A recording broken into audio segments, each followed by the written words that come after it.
Hi friends, welcome to Neelu's channel. ఈరోజు మన ఛానల్లో రొయ్యల కర్రీ చూపిస్తున్నానండి. ఎప్పుడైనా జలుబు చేసినప్పుడు కానీ, ఇంట్లో ఎవరికైనా బాగున్నప్పుడు కానీ ఇలా చేసి పెట్టండి. నోటికి బాగాలేనప్పుడు చాలా రుచిగా ఉంటుందండి.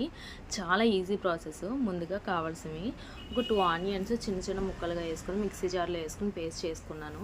తర్వాత ఫ్రెష్గా అప్పుడే దంచి పెట్టుకుని అల్లం వెల్లుల్లి పేస్ట్ పక్కన పెట్టుకోండి. తర్వాత కళాయిలో ఆయిల్ వేసుకొని 3 యాలకులు, దాల్చిన చెక్క, లవంగ మొగ్గ, 1 స్పూన్ జీలకర్ర వేసాను నేను. అది ఫ్రై అయిన తర్వాత దీనిలో మనం మిక్సీ చేసి పెట్టుకున్న ఉల్లిపాయ పేస్ట్ వేస్తున్నానండి. ఈ కర్రీ మీకు గ్రేవీగా రావాలన్నా కొంచెం తక్కువ ఉల్లిపాయలు రొయ్యలు ఉన్నప్పుడు ఇలా వండుకోండి, చాలా బాగుంటుంది.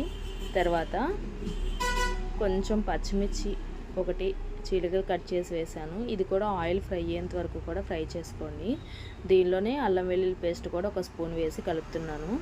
ఇది ఎంత బాగా ఫ్రై అయితే టేస్ట్ అంత బాగుంటుందండి కర్రీ. తర్వాత రొయ్యల్ని ఉప్పు పసుపు వేసి క్లీన్ చేసుకున్నాండి నేను.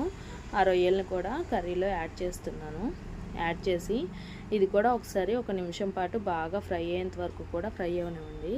తర్వాత దీనిలోకి ఒక 1/2 టీ స్పూన్ ఉప్పు, 1 స్పూన్ ఉప్పు, 1 స్పూన్ కారం వేసేసి బాగా మిక్స్ చేస్తున్నా. ఉప్పు పసుపు కారం వేసి బాగా మిక్స్ చేసుకోండి. ఇలాగా ముక్కలకు పట్టేంత వరకు కూడా ఒక 5 నిమిషాల పాటు దీన్ని ఇలాగా మగ్గనివ్వండి.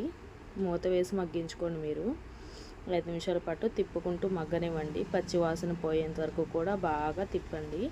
ఇలా తిప్పిన తర్వాత దీనిలో మనం ధనియాల పౌడర్ అన్ని పొడి చేసి పెట్టుకున్నాను నేను ముందుగానే. 2 స్పూన్స్ ధనియాల పౌడర్ వేస్తున్నాను. 1/2 టీ స్పూన్ జీలకర్ర పౌడర్ వేస్తున్నాను. ఈ కర్రీలోకి ధనియాల పౌడర్ జీలకర్ర పౌడర్ టేస్ట్ చాలా బాగుంటుందండి. అది కూడా టోటల్గా ఒకసారి బాగా మిక్స్ అయ్యేంత వరకు మిక్స్ చేసుకోండి.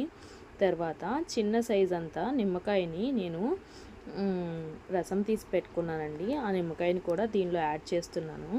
మీకు ఎప్పుడైనా జలుబు చేసినప్పుడు, నోరు బాగాలేనప్పుడు, ప్రజెంట్ మా ఇంట్లో అయితే అందరికీ కోల్డ్ అయిందండి, జలుబు చేసింది. అందరం కూడా ఇలాగా చేసినప్పుడు బాగా ఇష్టంగా తింటారు, అందుకే చేస్తున్నాను. ఇలా టర్మరిక్ వాటర్ కూడా వేసేసి ఇలా బాగా ఉడకనివ్వండి.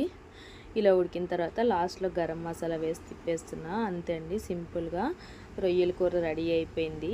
నచ్చిందా అండి నా రెసిపీ? తప్పకుండా ట్రై చేయండి. నా ఛానల్ లైక్ చేయండి, షేర్ చేయండి, సబ్స్క్రైబ్ చేయండి.